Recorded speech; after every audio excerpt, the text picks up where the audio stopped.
back, everybody, to Pod of Thrones. I'm Jeff. I'm Jennifer. And joining us today, all the way across the country, Kevin! Yay, here I am. You guys missed me. Glad to have you here again, Kevin. Always. You joined us for that mid-season reaction cast, which took us by surprise because I didn't read your text messages appropriately. But I didn't read your text message appropriately last. Right, and then we had more mixing of signals, and we did not get as many midweek episodes as we normally would. Speaking personally, life has been kicking my ass, babe. Your neck, there's good days and bad days. Mm-hmm. And Kevin, as I think we talked about this last time we spoke, but you got a baby on the way and everything. Yeah. Isn't that something? And now school started. Oy. Yes. Oy. Indeed. I cannot wait to see real life, when season 8 actually happens. Are they going to save it for the same general time frame, or if it's ready to go in a year and a half, will we have a winter season instead? I don't know. I saw the poster today that someone made, a fan made, and it said 11/19 or something. 11/18. It better not be 11/18. That's just someone being a negative Nelly. It's not going to take 11/18 is what it said. Oh, well, that's not negative. That's about a year and a half. Well, 11/19 would be over 2 years. Okay, well, it's just fan fiction anyway. It's meaningless. True. But yeah, it's been... How have you felt this week, you guys? Because I have felt at first frustrated because a couple people at work that I would normally talk about Game of Thrones with did not watch it right away, and I was very angry with them. And then kind of... I'm a little sad. How do you feel? I want to rewatch. Yeah. And I feel kind of it's just in disbelief. What about you, Kevin? From the season finale? Yes. Have you found a way to fill the void in your life left by the season being over already? No. I was sitting down today and I was like, what do I normally do on Sunday night? I was like, darn it. I know. It's only been 7 weeks. I think it premiered. I know, but I was so excited for it to start, and then every week I was like, yeah. And then truly, NFL football or whatever the fuck, that just cannot compare. No, it's just not as compelling. Mm-mm. No, I don't really watch NFL football games unless it's on the red zone. No, we don't even watch that. I used to watch football, but I can't stand all the commercials. Kick, commercial, back to commercial. So I like shows on HBO because there's never commercials. So it is nice. I like Game of Thrones. I like watching them. You know what else doesn't have commercials? Netflix. And since Game of Thrones went off the air, and of course we don't have Westworld, but our other household staple HBO show, Last Week Tonight with John Oliver, is also on hiatus right now. So things are just empty in the HBO world for us.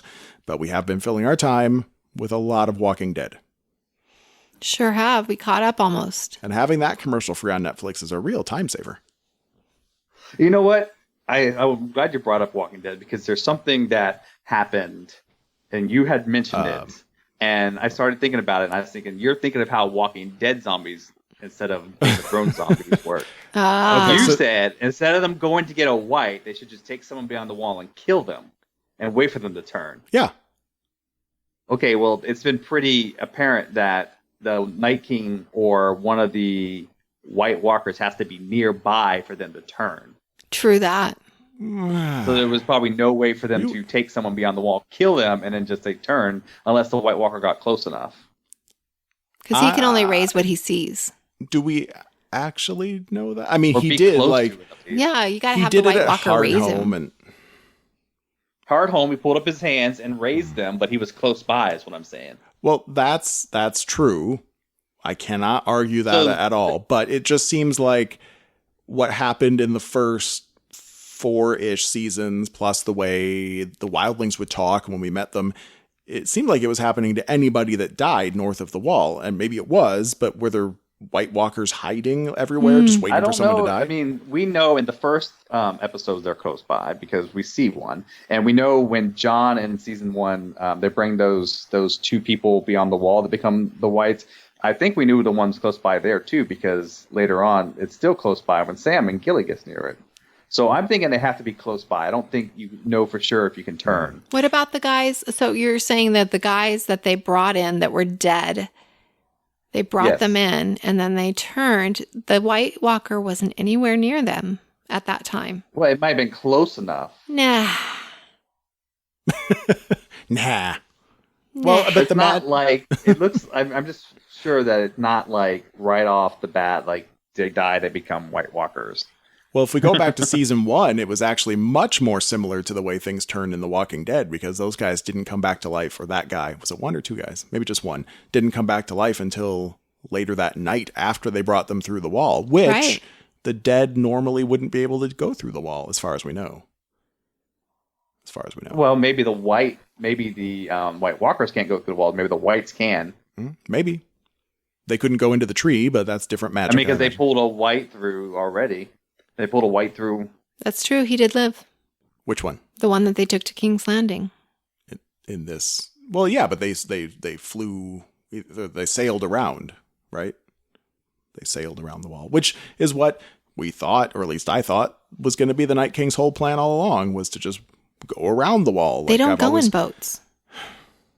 Well, I get obviously not. We know they don't like water, although they can make do under there. We had guys getting up out of the water to drag Tormund into the water. Oh, and John. John too. Again, you're talking about the White. Maybe the magic just holds back the White Walkers.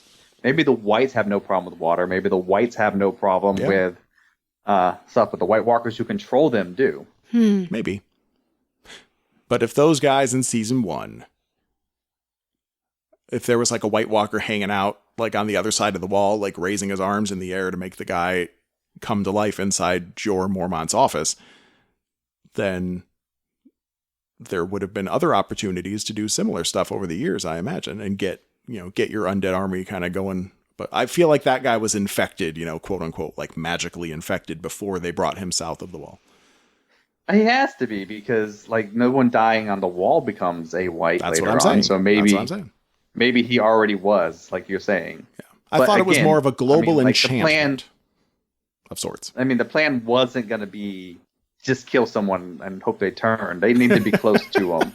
Well, look, they weren't using my plan. It's just what it would have been my go-to move. Well, let's find someone we don't like. I've seen that plan written a lot. Like a lot of people talk about that plan, but that seems something. First off, it seems like something you can't be sure is going to happen. Second, it doesn't seem like something that John would be even for in a million years, to just kill someone at random. Well, of course not. But that's John. That's his problem. If I was in charge, I'm just saying.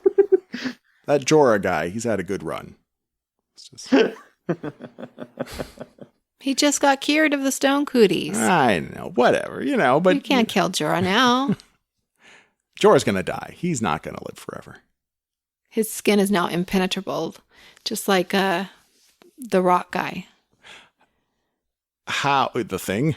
Yes. How does Jorah's being cured affect all of those...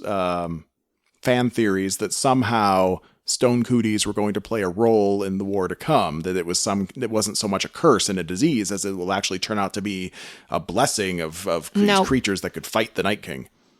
No? I don't think so. That blow it apart? Yes. No, I have no clue how it's going to work. I thought Kevin would chime in on that one. As our lore master and all. No, right, I'm just thinking about how it's different in the books. Like Jorah definitely doesn't have it in the books at all. Oh. It's a completely different character that has it. Who has it in the books? It's someone who's not even in the show. Oh. Boo. All right. It's part of a aborted, like they do it in the books, but not doing it in the show. Like aborted thread or something, whatever you want to say. Yeah, plot. Mm-hmm. Yeah. Well, they gave it to Jorah instead. All right. So you don't think there's anything to those theories ever? Like people were just making shit up? No, I don't think there's anything. Maybe in the books. I just don't think in the show. I think you gave it to him so that he could, be cured of it. Go on this extra journey. So he could come back to show Dany's Sam's side. ability to, read and his ability to read. Follow directions. I love that. That's good. I hope that comes into play later, his being able to follow directions. Maybe he'll find a recipe for something else magically delicious. Valyrian steel? Maybe. Okay, so the same day as the season finale, I posted up something to the show's RSS feed. Hopefully everybody got it if you're subscribed to the show. I don't actually know how this works on iTunes, but it worked great on our apps on Android. But it was just a wish list, and I had started with a brainstorming wish list, and we were going to talk about it on the midweek show that didn't happen. But I also posted up to the Reddit Game of Thrones subreddit, I guess, on Reddit. The Reddit Game of Thrones subreddit on Reddit. I posted it there, just sort of my brainstorm list. And much to my delight, a lot of people actually chimed in. And so I pulled ideas from there as well, just other things that weren't covered. But it was all about like what loose ends or something similar to a loose end, unresolved plot lines should we or do we hope will be tied up before or as part of this season finale. So let's just talk about our satisfaction level on these plot lines here. Okay, so King's Landing. I've got a few bullet points here. One, is Cersei really pregnant? Really? What do you guys think? We didn't get an answer. Yes. I think she is also. Yeah? She's not just making it up to get sympathy? Not anymore. Well, she wasn't drinking the wine. I mean, Right, and she's a wine drinker. That's true. I'm surprised they know about that sort of thing. Not that back in those times they would even know anything about it, but I think they did it for us, like. Yeah. But also she tossed Jamie aside so easily. And that was because she finally got what she wanted, like one last shot at a kid. Yeah, Jamie disappointed her too many times, so now she's got the kid to put all of her love into. Hopefully not inappropriate love. Ew. I know, well, No, I mean, come on. It's a baby. That doesn't stop Cersei. Ew. Please, you. I mean, she had, like, I think Lancel was 13 or something. Well, yeah, but this is, it's a baby. That's a long time I'm just from saying, now. someday it won't be a baby. If she hasn't moved on to find some new grown-up lover by the time that baby is 13, then she's got even more problems than... She's not going to live that long. Let's be honest. Okay. So we do think she's pregnant, but we did not get any kind of answer. All right. How about Cersei's plan? Oh, I had this written down. Cersei's plan for inviting Sansa to King's Landing was ... question mark. But it was all about this meeting. And I did not realize that. But she invited Sansa, as the Lady of Winterfell, I guess, to this peace talk. Not John? Or also John? I think John invited her. Because I'm pretty sure that she got a letter during one of the episodes and said, now I haven't heard from John in weeks, and I get this saying, we need to do a parlay with Cersei, and then that's when she sends Brienne. Oh, that's right. I thought that invitation came from Cersei directly. I'm pretty sure it came from John, because she was talking about not hearing from John for weeks, and now this. All the more reason to rewatch. Yes. Look for those kinds of things. Okay. This was just me, and there were a bunch of people on Reddit that said you're never going to see the end of this, and it's done. What's done is done. The fate of Septa Unella, Ilaria Sand, and Tyene, aka Sexy Snake. So we didn't see them. I'm pretty sure you're never going to see the fate of them either. That really sucks. I just... Why? I mean, what do you need to see? It's the horror movie fan in me. I want to see Ilaria stuck in a room with the decaying, like, desiccating body. See that. No, I don't care about that. They're not going to do that. They're not going to hire an actress back just for that. I care about Septa Unella. I really wanted to see. Right, and that's some fucked up shit. Because that's what they ended season 5 with. I know. Or 6. If we don't ever see her die, 5. If we never see like her looking at Cersei's face as she dies, then I would consider that a loose end. Like that was... It was all the last, my face will be the last thing you see. That, well, she lied because she saw the mountain's face last, if that's the case. Right. Does Cersei go and visit her every week? Is it part of her routine? This is why I guess it annoys me that we got dropped down to 7 episodes, is that we could have had some of the little stuff that... Sure, tied up. My fucked up brain is craving. Yeah. Even if no one else is. Okay, how about an update on Yara and Euron? I guess we kind of got that. I guess we did kind of get that. I love the whole Euron thing. Like, I really wish it wasn't a Cersei ploy. Or, I'm thinking maybe Cersei went and found him after. Like, it takes a while to get up and go. Maybe she found him after him and asked him, hey, do this for me instead. She coulda. I really loved his I'm getting up and leaving. I'm going back to my island type play for him. It was good, and I certainly bought it because it seemed like exactly the kind of thing that he would do. I didn't buy it because it was too easy. If there was a plan for him to make up an excuse to exit the meeting, because they didn't know that a zombie was going to pop out and scare the shit out of everybody. Yeah. So if they had come up with something as a means of trickery, he, the character, did a great job of improvising that shit. Yeah. I like to think that he really was leaving, and Cersei came and said, "Look, if you leave, I won't marry you. Do this for me." And then you'll finally get me. That's still far enough away from these things that I can sit back and be like, "Oh, okay. Am I going to finish up or not?" Babe, you forgot about that. Cersei isn't going to need any other blood relatives to fuck. She's going to have Euron, and they're going to live happily ever after. I don't think Euron's going to be around. Yeah. I don't think Cersei will have sex with him either. I don't think Theon's going to kill Euron. Cersei has no problem having sex with other people outside. Jamie's the one who doesn't have sex with anyone else. She doesn't want to have sex with Euron because he's disgusting. He smells like octopus and pee. And he wants to put it in her bum. She doesn't seem like she would be into that. That's right. Proper. He did say that. She's very proper. Yeah. Nah, I think she likes it. If Euron succeeds,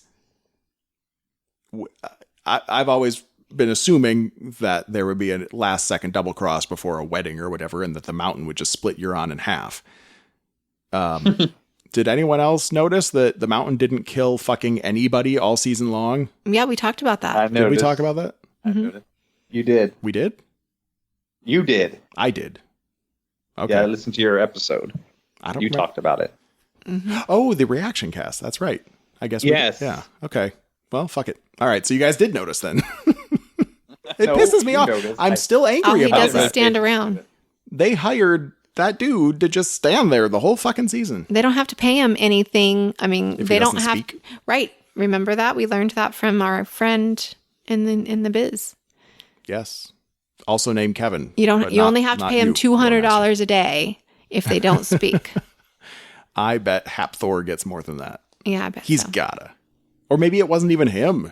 Maybe they could just stuff a suit with some pillows and things because he didn't do anything. It's just disappointing. He didn't even kill the zombie running at him, running at Cersei. Yeah. Yeah, what's up with that? I'm picturing him kind of like Weekend at Bernie's where they're having to like prop him up whenever it's his scene. Hey, let me tell you, you guys did your reaction cast and stuff, but so we don't really need to relive that. But I'm gonna tell you, my favorite part of that whole entire zombie thing was Kai Burns' like reaction to it. He was excited, huh? Yeah. Oh yeah. Very curious. He was so excited about what he was seeing. He's taking those parts. He's gonna keep those. Yeah. He's gonna totally take the whole thing. Yep. No, didn't they burn it? What did they do to it?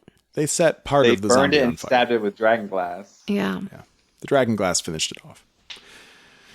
All right, here we go. Last one from King's Landing, and this was Euron based. Will the show pay any service to the Dragonbinder horn? That one was sort of for you, Kevin, because you're the one that brought that horn into our lives. Mm-hmm.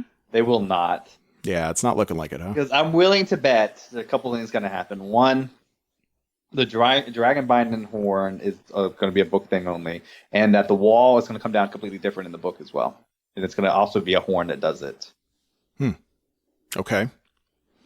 But a different horn. So, yeah, it's not going to be a dragon. Jargon wind caller's horn. I think they're going to lose a dragon using the Dragonbinder horn, and the wall's going to come down with a horn that the Mance Raider have been looking for.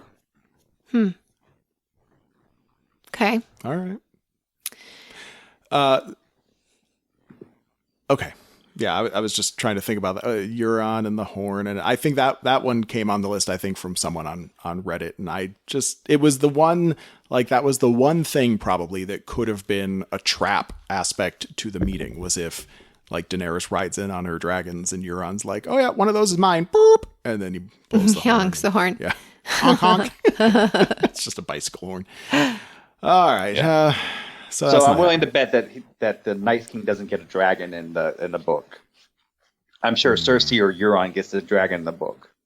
Oh, well. That'll be interesting. I mean, not Cersei writing it, but it'll be on that side of the war. Surely the book will come out. The sixth book will come out between now and season 8, right? It's got to, right? He's done. He's not done. It's hard to write something that's already been written on the screen. Well, that's why he's got to write different shit. I know, but still. Okay. He's tainted. Other loose ends and questions that we had. Robin Arryn left the Vale to help Sansa. We didn't see him during the Battle of the Bastards when the knights rode in. Where is he now? He is probably being fostered somewhere. But where? Is it just woefully unimportant? Because I feel like it could be important. Especially now that Baelish is dead. Right. Well, he wasn't there for that. And I feel like he should have been in Winterfell because Baelish was there. Uncle Peter. But then also Lord, what's his nuts? I used to know his name. Royce. Oh, yeah. Thank you, babe. Good job. Lord Royce, right. So Baelish and Royce were there. Those were like the number 1 and number 2 of Robin's crew. So where the fuck was he? Maybe he just went off to college or something and he doesn't have time for this shit anymore. He's being fostered somewhere right now. He's being groomed. mentored. All right. Well, I hope we see him again. I hope he turns out okay. He's back at the Eyrie. Because he was fucked up. You're not going to see him. Stop crushing my dreams, Kevin. Okay. Sam and Gilly arriving at Winterfell with stolen books and assorted news. Story of Sam and Gilly. We got that, except Gilly for the was Gilly. there. Your wife was right, by the way. Gilly was there when they arrived to Winterfell. Mm-hmm. Gilly was in the wagon, the cart with them. Yeah, it's a shame we didn't see her after that. She could have at least been present for the rest of the conversation. Maybe that would have been nice. But she was there. Sam did arrive, so that did not have to be a season 7 loose end. I'm happy about that one. I'm not his wife, by the way. You what? Nothing. Move on. Okay. Okay. Who will be the final holder of Heartsbane, assuming Sam doesn't try to take on White Walkers himself? Well, Sam didn't get that far. So he still has that, assumedly, in the wagon somewhere, or Gilly's keeping it safe. That's a good one, because Jaime won't need it, because Jaime has the Widow's Wail. Brienne doesn't need it. Jon doesn't need it. Arya doesn't need it. Who do we have left that's a really good fighter? Jorah might need it. Jorah, sure. He gave up his chance to get a Valyrian steel sword back, but he could try again. The Hound, maybe. Oh, the Hound cleaving through shit with the Valyrian steel sword. That'd be awesome. No. Nope. Okay. He won't have it. Next. I think Arya might. No, Arya has. Well, she has the dagger. She needs a bigger sword soon, though. Well, Heartsbane. Wait. Heartsbane's too big sword. for her. That's a big sword. Yeah. That's too big for Arya. Sword. It has to go to someone big. Yeah. Well, we got Jorah in the mountain and Tormund. If he's alive. He's alive. They didn't show him die.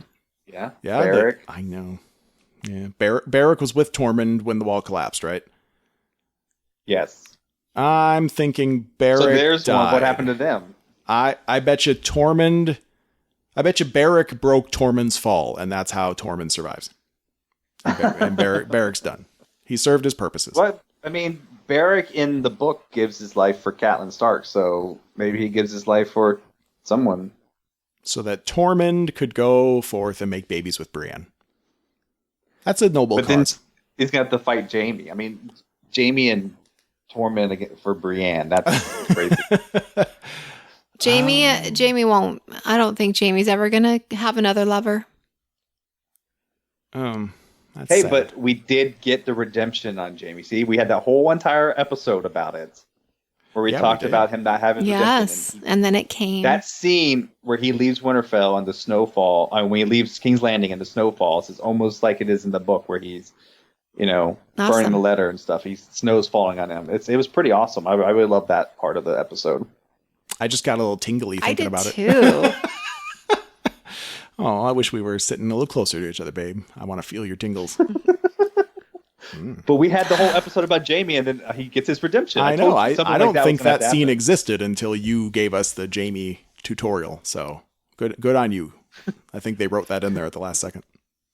Last second? I think it was planned. No. I think they liked it. Kevin deserves a little credit. Okay. Just saying.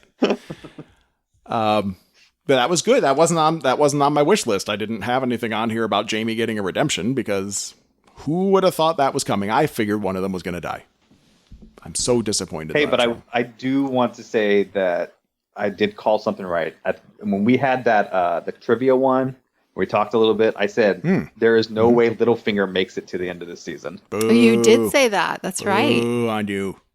And I thought that he was going to hold the throne for just a short period of time. Yeah, me too. So disappointed. There wasn't enough time for all of that, though. Well, no, because here's the thing about him.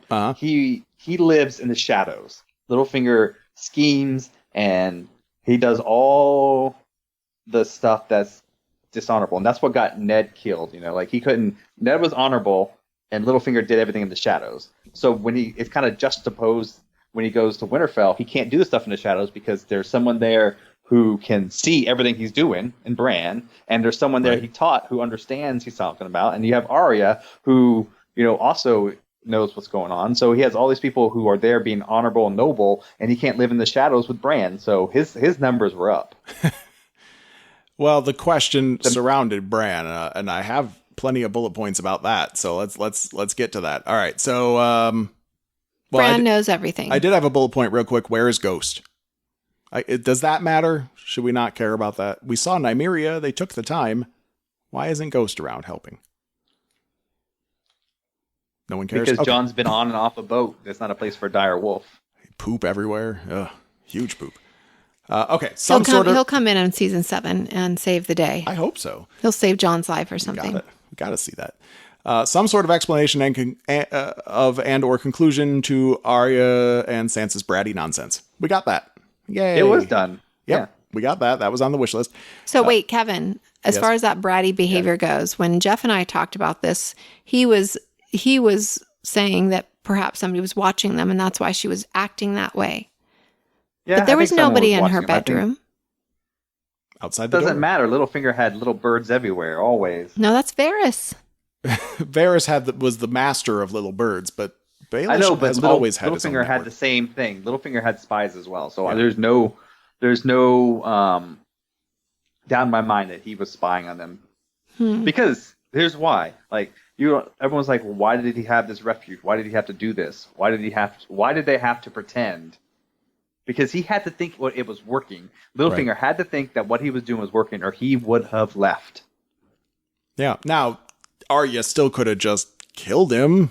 I mean, he's not a tough guy. She could have taken him out, but she couldn't though because they wanted but then it they public. would have lost the veil. They probably would have lost the veil that way. True. They had to make it nice and public in front of Lord Royce and all the lords. Public. They needed to make Littlefinger think everything was working.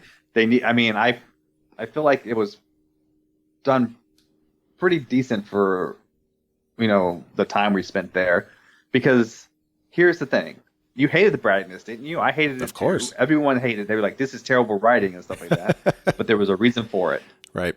They was doing it for a reason, and you may not like the reason, but it was being done for a reason. Do you remember the first episode when she's walking? I think it was of season 7.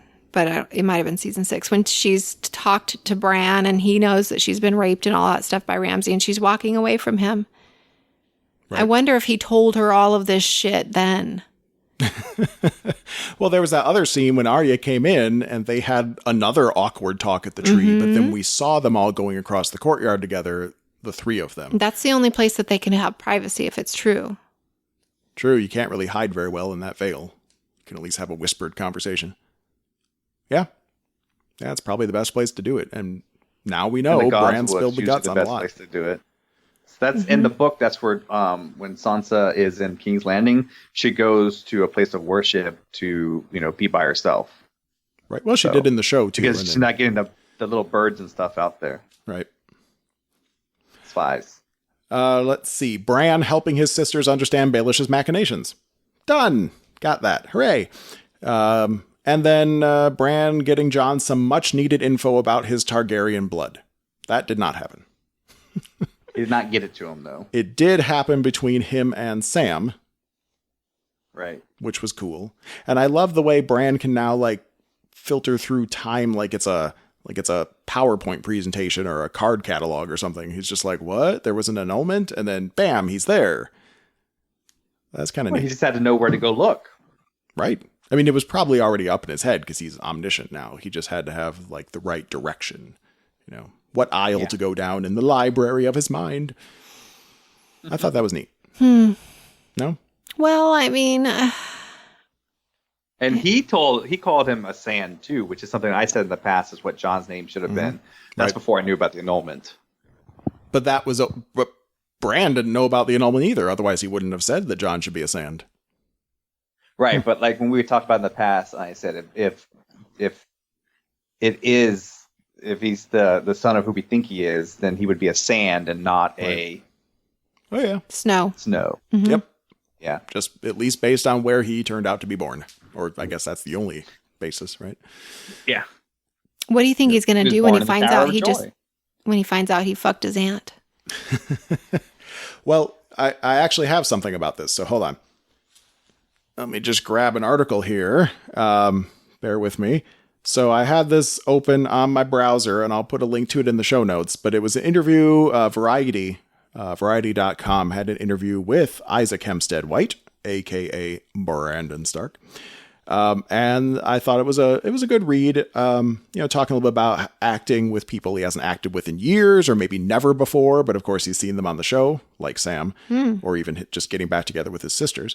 But then there was a little bit, let's see, why did he wait until now to tell anyone that Jon is Lyanna and Rhaegar's son? And Isaac thinks that Bran just wasn't thinking about it. He's been really focused on the Night King and what's coming in terms of war, that he just, he knew he had to tell Jon at some point, but he just didn't think it was that important.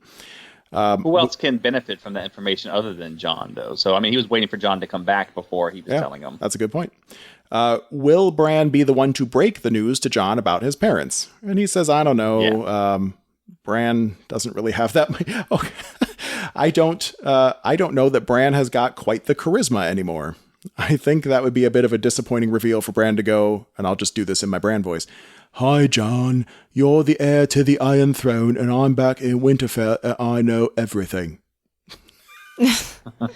I think it would be better if Sam did it. Bran can do the finding out, and Sam can do the talking. Well, that's cool, and probably what's going to happen. There had to be some reason he told Sam. He doesn't know Sam. So maybe that's why. Maybe Bran's going to die. Oh, yeah, that's right. That's right. He did meet Sam once. No argument there. Mm-hmm. In that tower. What was that one called? Oh my gosh, it had a funny name, didn't it? I thought it was Night something. What was the name of that keep along the wall? Kevin? No? What was the name of the keep along the wall where Bran met Sam? I can barely hear Jennifer. Sorry. Oh, well, okay.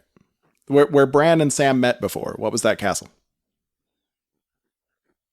I don't remember what all right. Met at. Well, never mind. We'll move on. It was on the wall. But, okay. And then the last bit here, which I thought was funny. How do you think the other Stark kids will take the news about Jon's parentage? So Isaac says, in terms of their bond together, I think it will have absolutely no impact. The big question is how it will go between Jon and Daenerys. I can't imagine she will be pleased. True. So I really liked that article. I don't think she's going to care all that much. Do they meet at the same place in the show they do in the books? I don't remember. Who? Oh, Bran and Sam. Yeah. I don't know either, but it was it was right after Bran told the story of the. I know. I thought they went to Night. I think they went to Night Fort because of Jojen's the Night Fort dream. Yep. Oh, okay. I don't remember if it was the same in the show or not. Yeah, Sam and Gilly pop out of nowhere and almost get killed by Jojen. Yeah, I don't remember if that was the same in the show or not. I believe we talked about Night Fort. They only talked about like 3 of them in the show, I think. I knew it was Night something. Yeah. All right, so there we go. I thought that was a cool article, and I will put the link in the show notes. So it was a good read. A little bit more about Bran's thoughts on things. Or Isaac's thoughts on things. Okay, and then Bran doing anything really would be nice. So we got that. Bran did something. We did, yeah. That was pretty nice whenever he told exactly what Littlefinger said to Ned in that room. I loved that about Littlefinger's like, you can't prove anything. You're just talking crazy. I think Sansa, that was like a kangaroo court trial. They already knew what they were going to do before. Oh, yeah. There was no way Littlefinger was getting out of that because and it's like, well, he needs some type of representation. No, I mean, Sansa saw for herself what he was doing. Yeah. Yeah. I mean, that manipulation right down to the very end when he was basically trying to talk her into having someone kill Arya. He was so pleased with himself. Yes, he was. Just leaning up against that wall, trying to be all Fonzie cool like he has been the rest of the season. He just wasn't going to make it out of this season. Yeah. I'll miss him. There was no place for him anymore. There's no place for him anymore. What are you going to do with your costume now, hon? Well, I can still wear it. We can slit my throat or something. That'd be all right. Be good for Halloween. Yeah. Well, what do you think, Kevin? I think that we will still see Baelish again in the form of Arya. There's no way she would let a face that valuable go, right? No, there's no way that he stays in. Everybody at King's Landing or everybody at Winterfell saw him get killed. There's no way she can pretend she's him.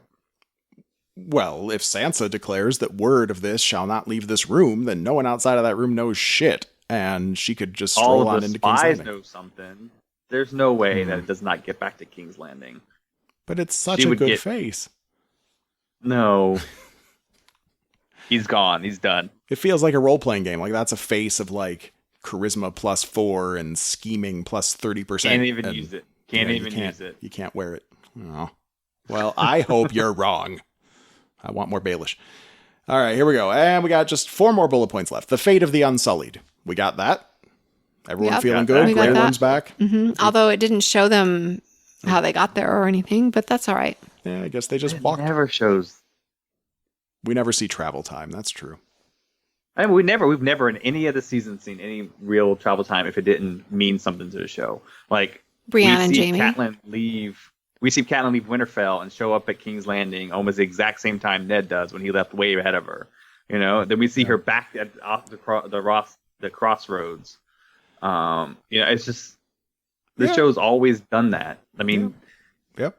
Dany spends one episode walking across the Red Waste. I mean, it's just the show has never done we're going to spend a lot of time in this area because they did show. But you know what the problem was before is they had so many more characters that they can go to those characters and it felt like time passed. Yeah. Now things are coming together so much. It was wasn't it stretching it just a bit though that the guys were trapped on a rock north of the wall for like a full day and somehow Gendry ran. I would think they got stayed a raven more going. than a few days. What? I mean, they were there long enough for the Crow to get from the wall to Dragonstone, and for Dany to get back, and they were there long enough for that water to freeze. I mean, that's a good few days they were there. Well, I didn't think it would take that long for the water to freeze because the Night King is basically the Dementors, like the Whites or the White Walkers. They're like Dementors in Harry Potter. Like they get nearby and water just starts to crackle and freeze. So I just thought it was overnight. They were there. They were definitely there a couple days because it took. I mean, the Crow itself had to take its time to get there. That's what I'm saying. It just seemed a little rushed for one episode. Anyway, I think they were there a couple days. Yeah. Hopefully, what I don't want is I'm willing to live with them not, like extrapolating out the time.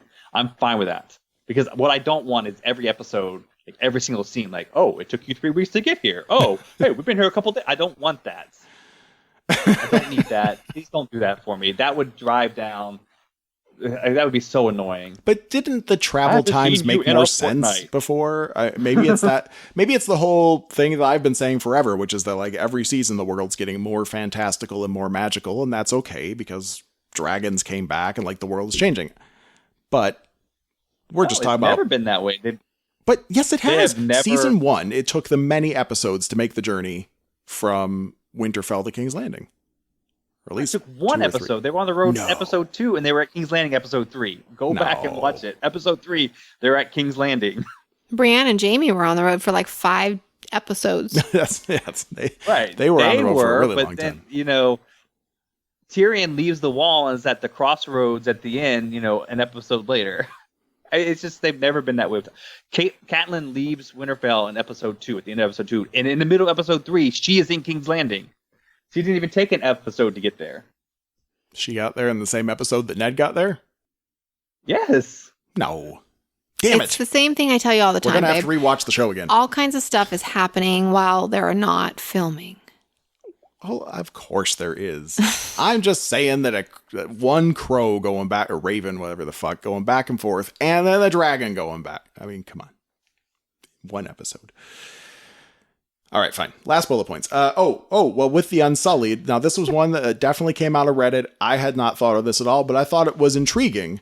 And then nothing came of it. But the bullet point was, now that we've finally gotten to see Casterly Rock, will Edmure Tully join up with Grey Worm? Maybe seek him out and try to get some revenge on all these fuckers. Because Edmure's at Casterly? I think so. That's where he was supposed to go. We don't actually know for sure, but Jamie said that's where Edmure would go if he would help. Yeah, he's in them there, yeah. We don't see him, no. It would have been neat. I mean, he's a Tully, the last of the Tullys, I think. So it'd be nice to see him again. These houses are all dying off. It would be nice if he could redeem himself. Right. And that, do something right, finally, Edmure Tully. Okay. What has Theon been doing since his arrival at Dragonstone? Well, we didn't really learn that, but at least we did see him. He finished up the season with a really weird fight. I did not enjoy that fight scene. Did you guys? No. Not really. Yeah. I mean, I thought it was cool, like him finally standing up. Yeah, but to win the fight, anyone else could beat the shit out of him. He's not that good of a fighter, and he only won because he doesn't have balls. Well, some good came of it. Finally, some good coming from losing my balls. All right, so we know he's going after Yara. Yara's probably at the Iron Islands, and Euron's probably not. So he might stand a chance, right? Yeah. Yeah. I think, yeah, maybe. If Euron's got a whole fleet out there sailing, then the Iron Islands probably don't have that many people that can fight or do anything. Just the people that farm the rock fields all day long. Yeah. Couple shipbuilders maybe. And then this was the last one on my list because it's really bugging me. Something should have come of this. Have the Warlocks of Karth given up on their promise of revenge against Daenerys? I know I'm just pulling shit out of my... She? No. She killed Priat Pri. But then she went to the whatever fucking city it was where she found the Unsullied, and one of the Warlocks tried to kill her there. It was a little girl, right? And threw a ball at Dany, and it was a scorpion inside. I swear that was before. Before what? Meeting them. Nope. Okay. That was after she met them. She had angered them. She met Selma. Right. They vowed revenge. And Selmy. And they could have been involved in the Sons of the Harpy, but then we should have seen them because they're cool. And now they're still not around. Could be another ally for Daenerys. I think it would be neat if a couple of them came over with the Golden Sons or something. Helped add a little magic to the army. Cersei could use some magic. She don't have none. I bet those people and Qyburn would get along really well. Yeah, Qyburn would love to learn their stuff. Mm-hmm. Mm-hmm. And they might not mind hearing some of Qyburn's secrets of bringing back the dead.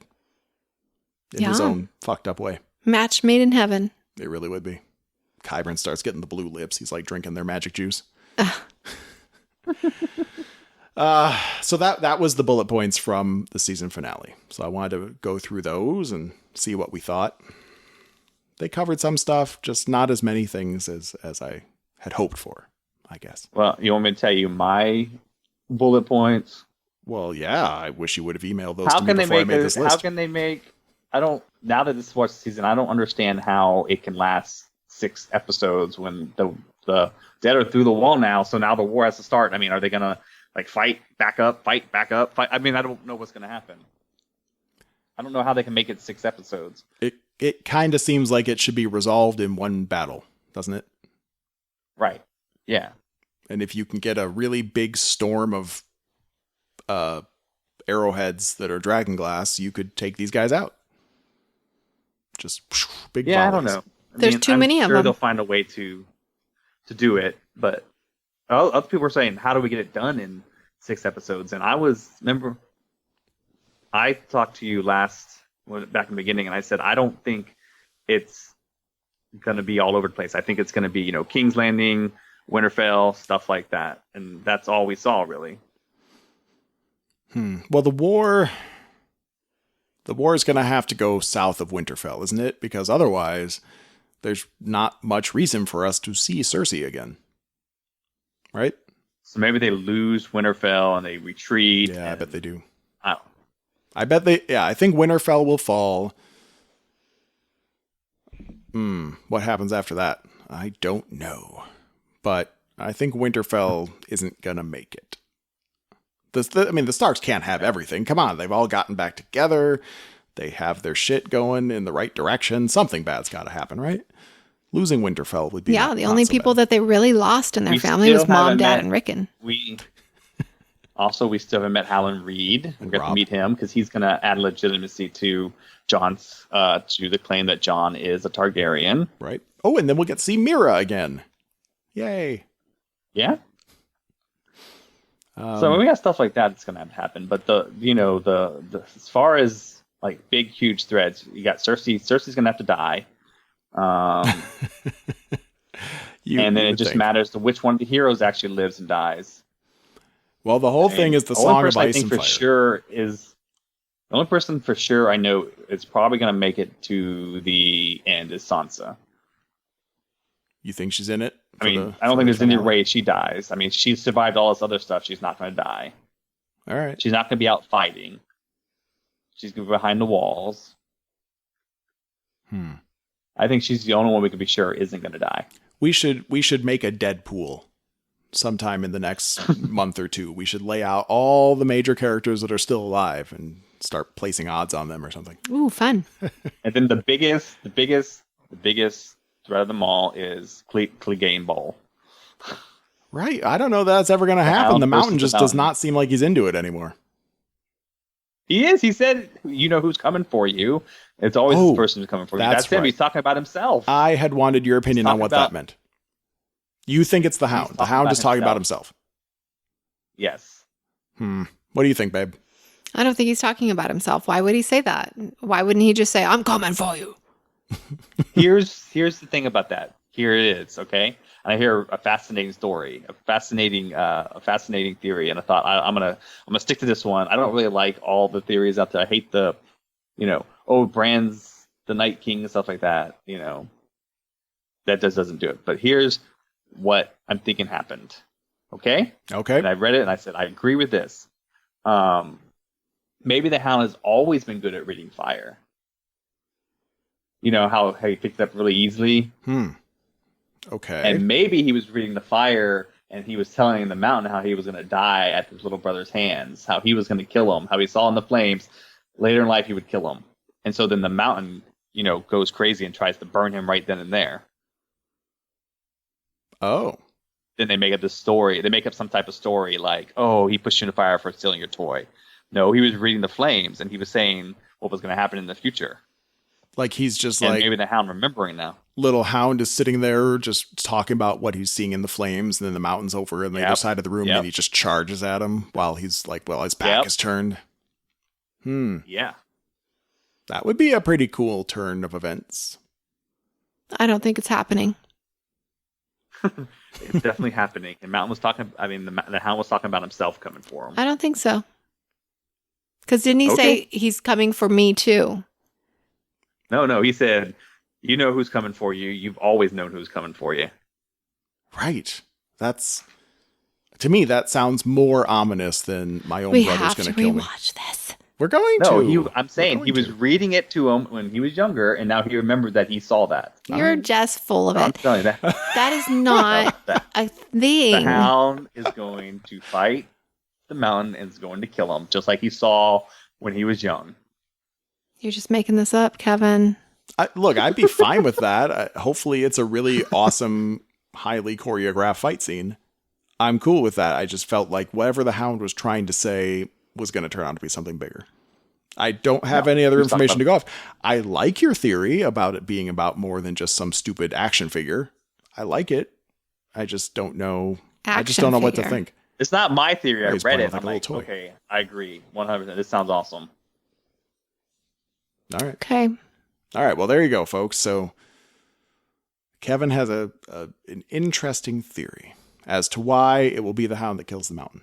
if anyone wants to offer an opinion on that theory, you guys should contact us. I think maybe he was talking about Arya. The Arya's going to kill the Mountain? Mm-hmm. No. But maybe if she wears that would be Baelish's face. Isn't he on her list? Yeah. Yeah, but a lot of people on her list have died, but not by her hands. I know. She better hurry up. Right. How's she going to get all the satisfaction? And now she's gone and killed Baelish. He was never on her list. Cersei's going to die, and it's going to be at Jaime's hands. We know. I mean, that's how it has to happen. Hope so. What if Jaime dies at some point during the war and Arya takes his face? And she takes his face. And then Jaime could still be the one that kills Cersei, but she's got a great way to get on in there, even better than if she was Baelish. She's got the perfect way to get close to Cersei and then kill her. that would be like the last episode of the whole series. Jaime returning from war. Well, only if it's at the beginning of the last episode of the series, because we need some time for a coronation and for things to be okay, if that's an option. You guys, I don't think there's any ways this turns out as okay, Ramsay Bolton. Ending, like people think. Yeah, he said if that you think this has a happy ending, you haven't been paying attention. Right. So you don't think we're going to have... I feel like this, because it's the Song of Ice and Fire. John or Dany die. Probably Dany. I'm guessing Dany dies. But then we can't have like the shared throne and girl power and equality. And babies. No. And babies. We're not having that. What if Dany dies in childbirth like Targaryens tend to do? Then the Targaryens would live. She's dying what? Fighting? She's dying while they're fighting. Well, her vision of the Red Keep is destroyed. So we know King's Landing is going to be destroyed. Probably. I don't think there's going to be a kingdom to rule. That was a vision given to her by Pyat Pree. But still... So, let's bring that around full circle. Of course, I guess she did see her dead husband and baby. True. Also. True. Hey, there were a lot of rumors that Jason Momoa was going to show up somehow this season. Because he was hanging out where they were filming. He might. The season's over, maybe babe. Next season.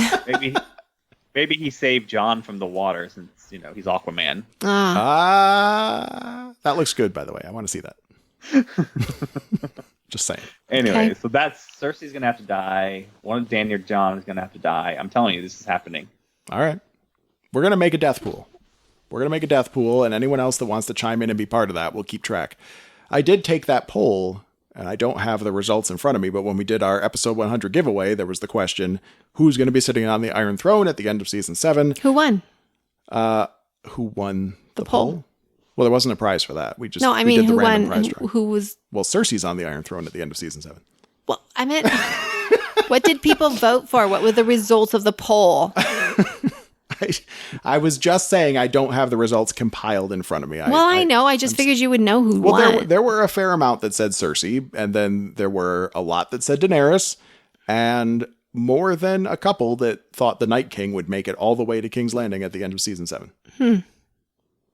You were wrong. But those were the vast majority. I was still rooting for Baelish. Didn't get it.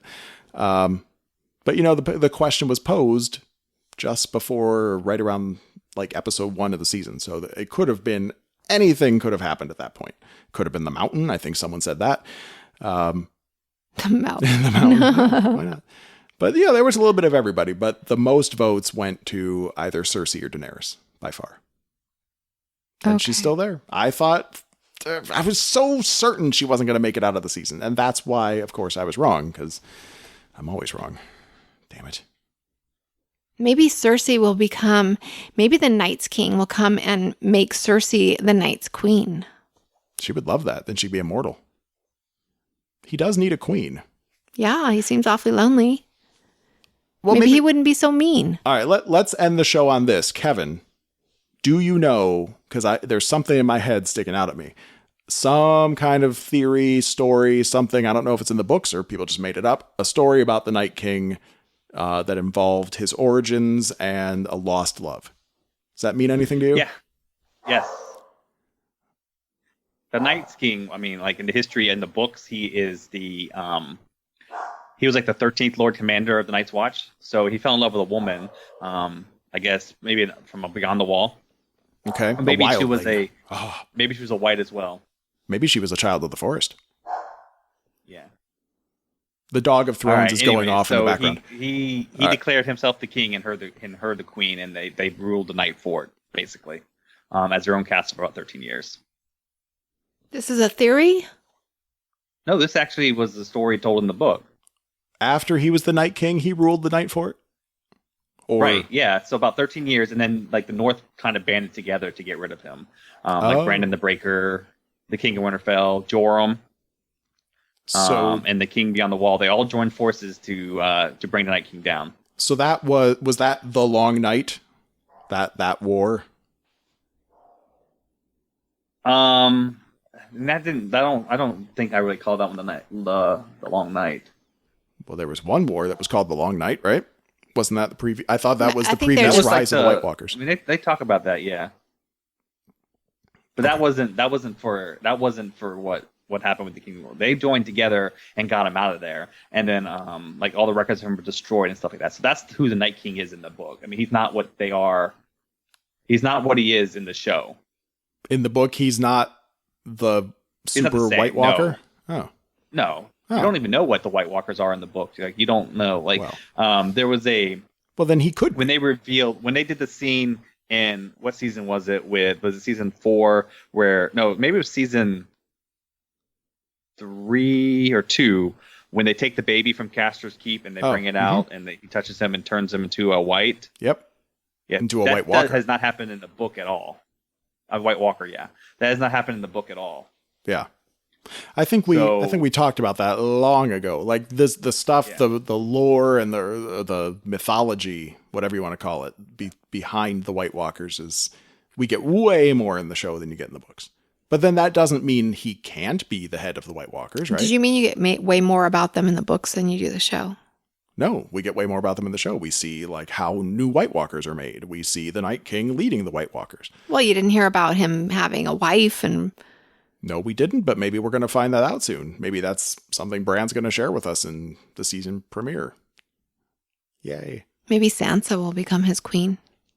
All right, but maybe Cersei will. She'll be Queen of the North. Cersei. Yeah, Cersei would be a better match, I think. She'd make a good White Walker. Mm-hmm. Her bone structure, her very high cheekbones, I think would lend very well to that sort of sunken look with the crystal blue eyes. Mm-hmm. Someone should draw that. Let's just see what it looks like. Okay. If anyone out there has talent for such things, let's have that. Let's see what that looks like. We'll spread it around. All right. Well, thank you for that, Kevin. So there is a basis to that, is what we're saying. All right. Yeah. That could come into play then before the show's over. I love it. Mm-hmm. We'll have to make a season 8 now, a season 8 wish list. We'll work on that, and we'll work on a Deadpool as the eons go.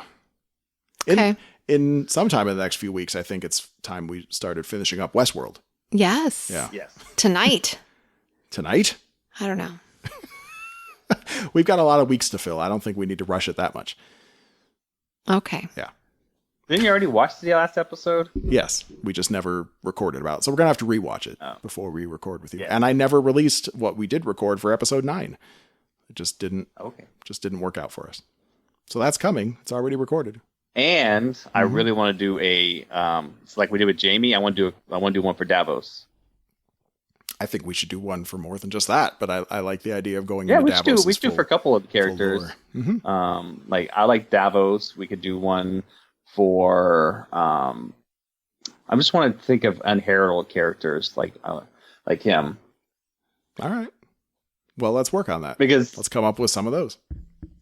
Okay. And once again, if anyone has if anyone would like Loremaster Kevin to dive deep into any particular character, let us know there too. So you can place your order. Yeah. Podofthrones.com. And we can talk about their show. How the show and how they differ a lot from the show, and how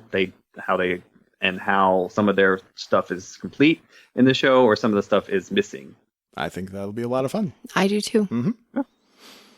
Podofthrones.com. If there's anything you want to add in, you can find info on how to get in touch with us there, but you can also just go to Facebook, The Kid Free Weekend, Twitter, and Instagram, though we don't do a lot there. but I certainly will check messages at Kid Free Weekend. And let's not forget about the charity fundraiser, huh, babe? Mm-hmm. It's going strong, going very well. So if you haven't checked that out yet, go to Indiegogo.com, search for Game of Thrones podcast. I think it's called Podpack, Podpack, but I'll put a link to that in the show notes as well. Keep the donations coming. We're going to try to help people. And you like the little dance I did there, babe? Yeah. I'm sorry that none of you could see that. I think that's it for now. We'll be back very soon with more. Any final thoughts, anyone? Nothing. All right, babe, it's been kind of hot here. I think I'm going to go turn the air conditioning back on now, and I'm going to try to make you my night queen. I'm going to freeze you. You mean your ice queen? And then I'm going to please you. Oh. I don't need to be part of this.